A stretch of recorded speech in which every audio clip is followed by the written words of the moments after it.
Laki-laki, bila mana telah menentukan cintanya untuk seorang perempuan, maka perempuan itu mesti jadi haknya seorang. Tak boleh orang lain hendak ikut berkongsi dengan dia. Jika perempuan itu cantik, maka kecantikannya biarlah diketahui olehnya seorang. Jika suara perempuan itu nyaring, biarlah dia seorang yang mendengarnya. Sebab itu, kalau ada orang lain yang hendak memuji kecintaannya, atau mengatakan suaranya nyaring, atau menyanjung budi baiknya, semua itu tidaklah diterima oleh laki-laki yang mencintainya tadi. Bertambah banyak orang memuji kecintaannya, bertambah timbullah cemburu dalam hatinya. Sebab perempuan itu untuk dia, buat dia, tak boleh buat orang lain.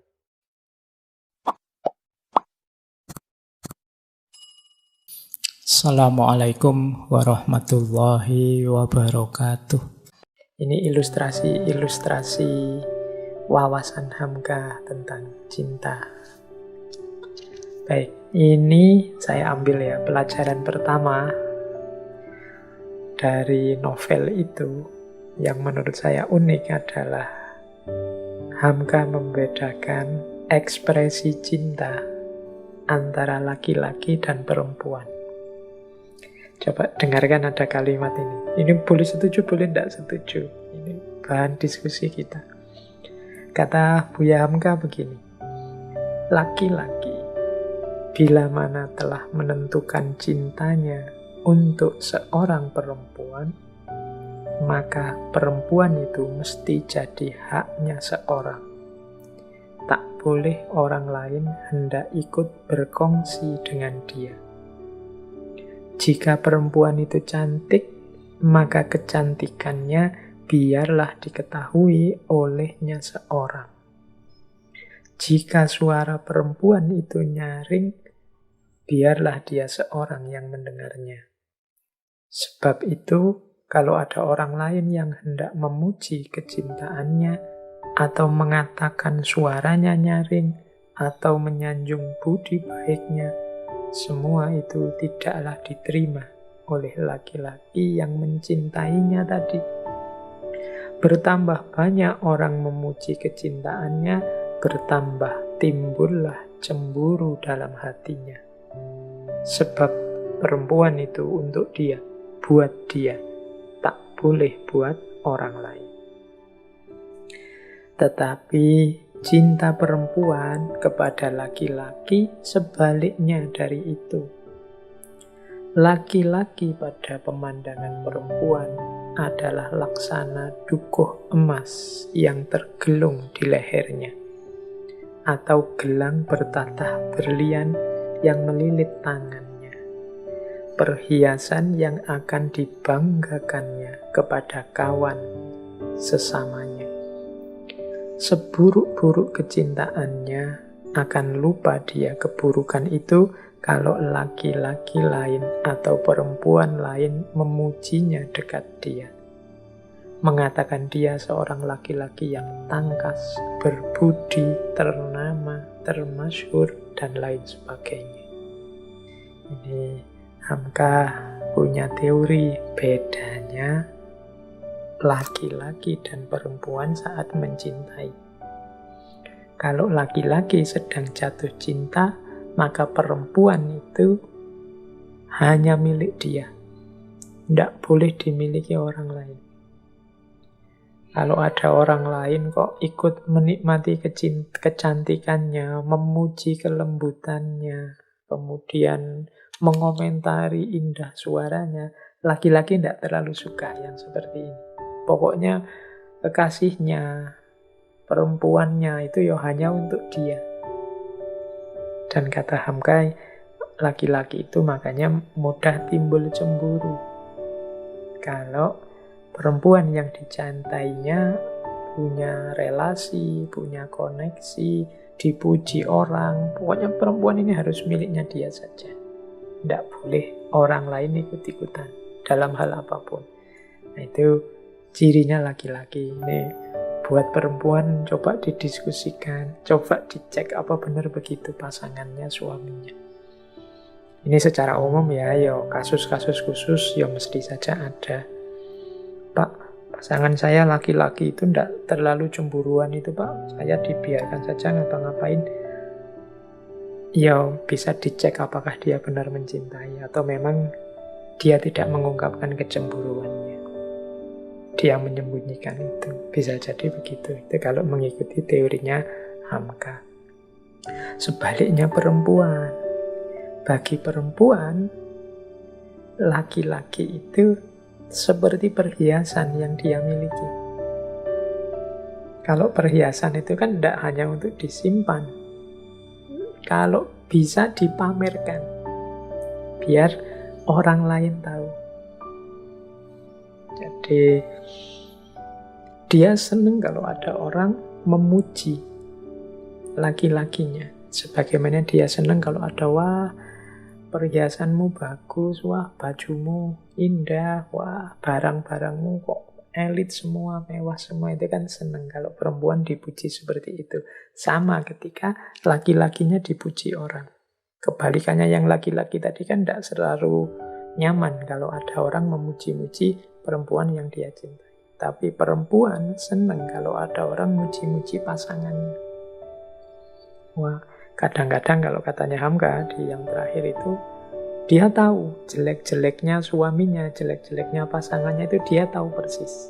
Tapi dia tetap lebih suka, lebih senang, lebih bangga. Dan jelek-jelek tadi terlupakan semua kalau ada orang lain memuji-muji laki-laki yang dia cintai. Dua hal yang berkebalikan. Satu ingin memiliki, disembunyikan dari orang, dinikmati untuk dirinya sendiri saja. Yang satu ingin memamerkannya, memperlihatkannya pada yang lain. Ini nanti kalau di tenggelamnya kapal Van der Wijk yang jadi alasan salah satunya membuat Hayati ragu-ragu kepada Zainuddin. Mengapa? Zainuddin ini lugu, pendiam, tidak update. Kalau bahasa hari ini tidak gaul. Jadi cara berpakaian, cara ngomong, tindak tanduknya ini tidak kayak anak gaul hari ini. Jadi dia malu kalau mau memamerkan Zainuddin sebagai pacarnya. Dia takut diketawain orang lain. Zaman kayak gini kok milih pasangan begitu. Nah, mengapa kok dia malu? Ya karena memang perempuan itu seperti itu. Cara mengekspresikan cintanya. Kebalikannya laki-laki. Kalau laki-laki, jangan sampai ada orang seneng kepada perempuan yang aku cintai. Termasuk memuji-muji, termasuk dekat-dekat, dan lain sebagainya. Jadi ini, seperti saya bilang tadi ya, boleh didiskusikan. Apakah memang begitu? Bedanya cinta laki-laki dan cinta perempuan. Atau ya untuk mengukur kehidupan kita sehari-hari, yang laki-laki begitukah cintamu? Dan yang perempuan begitukah cintamu? Terus, ini yang saya sebut pelajaran sisipan. Menarik dari narasi utama novel Tenggelamnya Kapal Van der Wijk. Ada lagi pelajaran sisipan selanjutnya. Kalau ini tentang cinta yang terlalu banyak mikir, terlalu banyak pertimbangan. Sehingga akhirnya kesalip oleh orang lain. Ada kalimat begini. Bagi setengah orang, mencari istri amat sukar dan payah. Mesti bercinta-cintaan lebih dahulu. Bagi setengah orang, dipandangnya perempuan yang akan jadi istrinya itu laksana gunung tinggi yang payah mendaki, sehingga dia mundur maju hendak menyatakan pinangannya kepada perempuan itu atau kepada keluarganya. Padahal di pihak yang lain, perempuan senantiasa pula menunggu. Sehingga lantaran tunggu ketunggu, umur pun berjalan juga. cita-cita habis di tengah. Tiba-tiba datang orang lain yang tidak banyak perhitungan, tidak banyak pikir, dia meminang lebih dahulu. Sehingga maksudnya langsung, dan yang mempunyai cita-cita tinggal menggigit jari.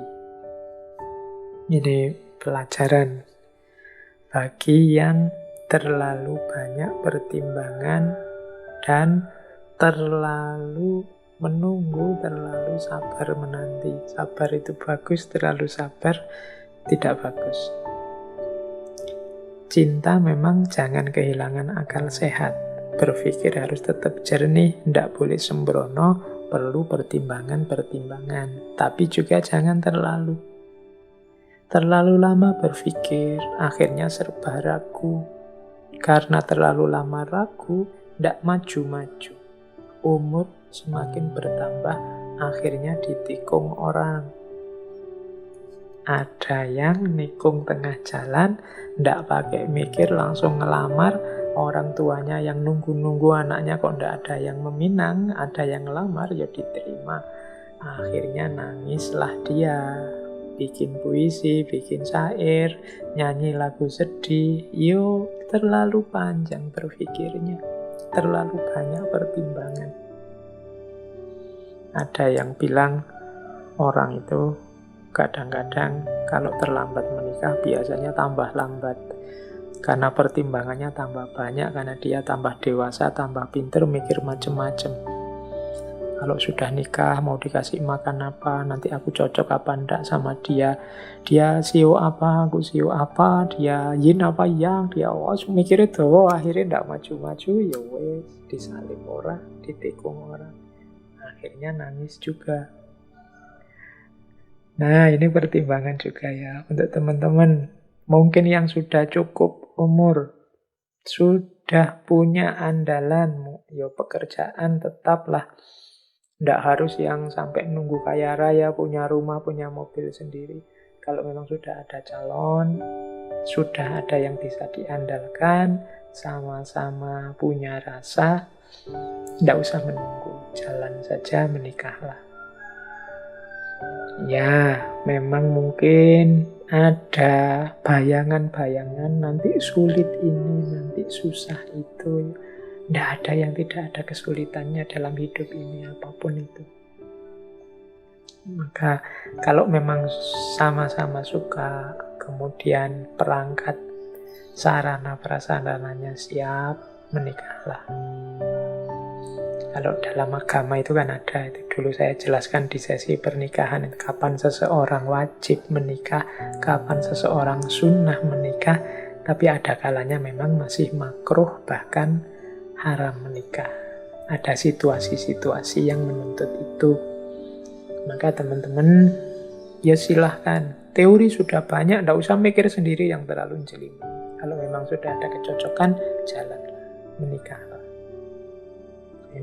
Ini juga menurut saya pelajaran sisipan.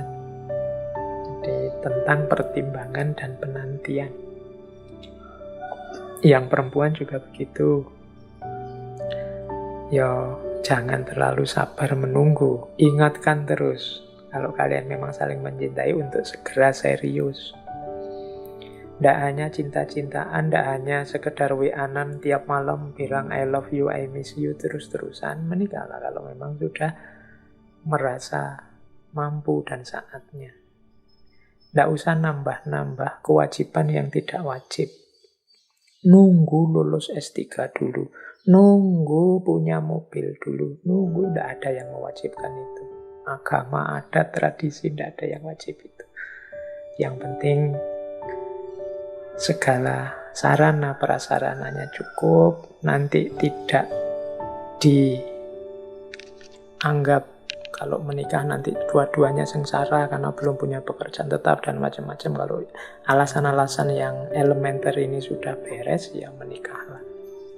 Khawatirnya nanti sudah serius-serius mempersiapkan karena terlalu lama, terlalu banyak pikiran, disalib orang, ditikung orang, akhirnya stres, depresi berkepanjangan, ketempuan lagi, susah lagi. Oke, Kan jodoh sudah ditentukan, Pak. Iya, tapi kan kita mengusahakan. Kalau memang tidak jodohnya, ya tetap nanti tidak nyambung. Tapi kan bukan berarti kita diam saja, menunggu saja.